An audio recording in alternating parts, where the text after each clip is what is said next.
When working with home buyers coming from another state, I have seen 5 mistakes that happen over and over again, which made me want to share these with you to make your experience a little better. Now, it's not about making sure you have pre-approval or that you're on an MLS search or finding the right realtor, even though we know that is really important, or even what to do and how to get to the closing table. What I want to tell you in this video is the 5 mistakes that I see buyers do in every home they look at if they are not from Florida. And it might even happen if you're a first-time buyer too. And I want to make sure that you don't make these mistakes when purchasing a home. So come with me while we listen to this video. Hello, I'm Maria Wells on the Treasure Coast of Florida, where I work with buyers and sellers every single day. And it was really tugging on my heartstrings to make sure that I do this video to really help you in looking at homes in Florida, because they are a little different than possibly from New York or Pennsylvania or New Jersey or wherever else you may be coming from. Here are the 5 mistakes that I want to discuss with you so that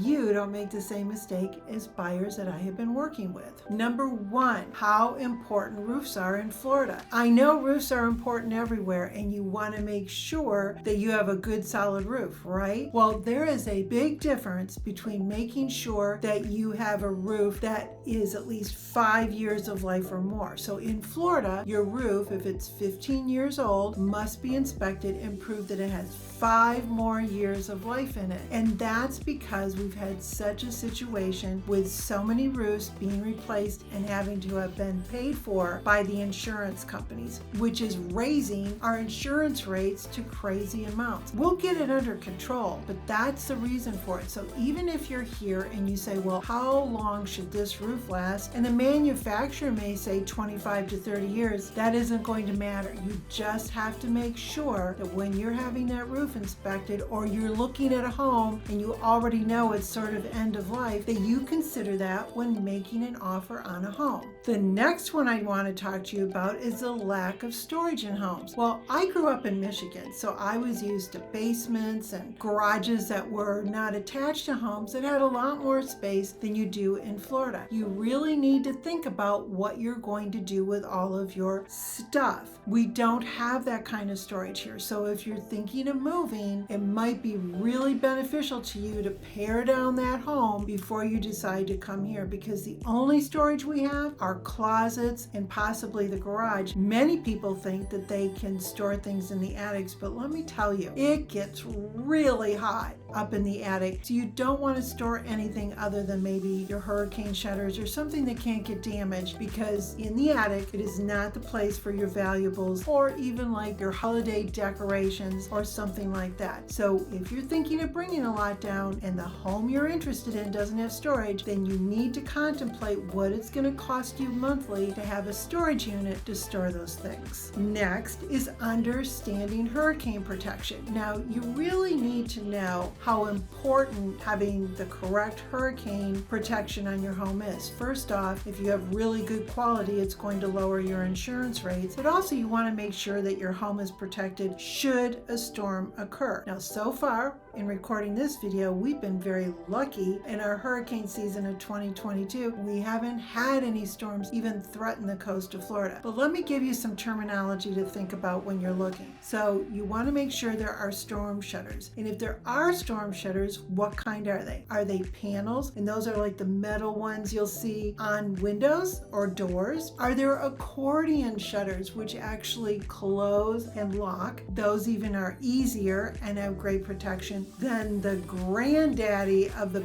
best hurricane protection is hurricane impact glass and doors. So that means that all of the doors and windows can sustain very high winds, and you don't have to put additional hurricane protection on them. That also means your doors have certain kind of brackets, and your garage doors have certain supports that lock into the cement to make sure that that door doesn't blow in. So these are really important when you're looking, and even though some someone may say, you have hurricane protection. Make sure what it is you want, and if it doesn't, you're going to want to make some adjustments in the sales price because this is an investment you're going to have to do in the future. Now, the next one I think is probably the most important, and I hear it all the time, and that is you do not have to bring all of your furniture from your previous home. I tell people when they're looking and they're trying to figure out how that china hutch is going to fit, or the nightstands are too big, or whatever it might be, the giant family dining room table that you had. Typically, and I don't care whether you're moving to Florida or you're within Florida, most of the time, furniture that you buy for one house is not going to work in another house. Do not base purchasing your home on your furniture. Base your home on location. Do you like the quality of the home? Do you like the layout of the home? Does it satisfy your needs that you wanted to do? The furniture can be replaced, and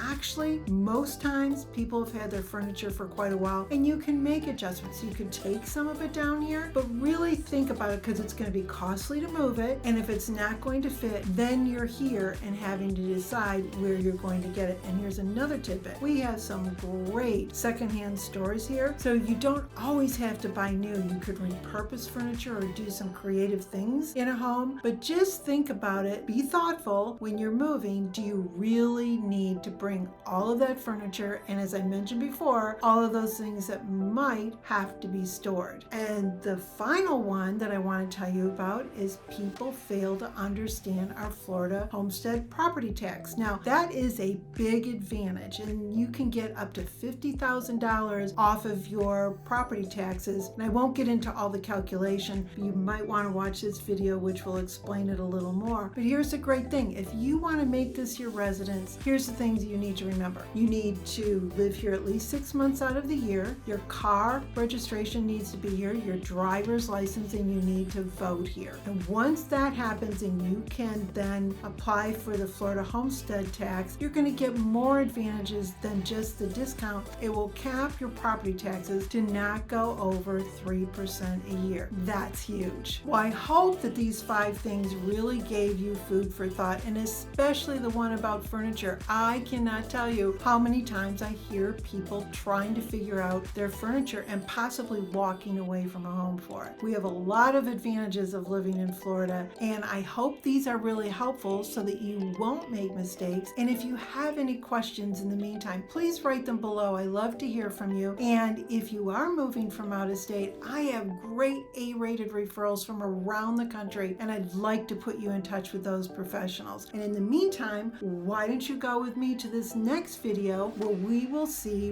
what you need to do to buy or sell your home at the same time. And until next time, see you later.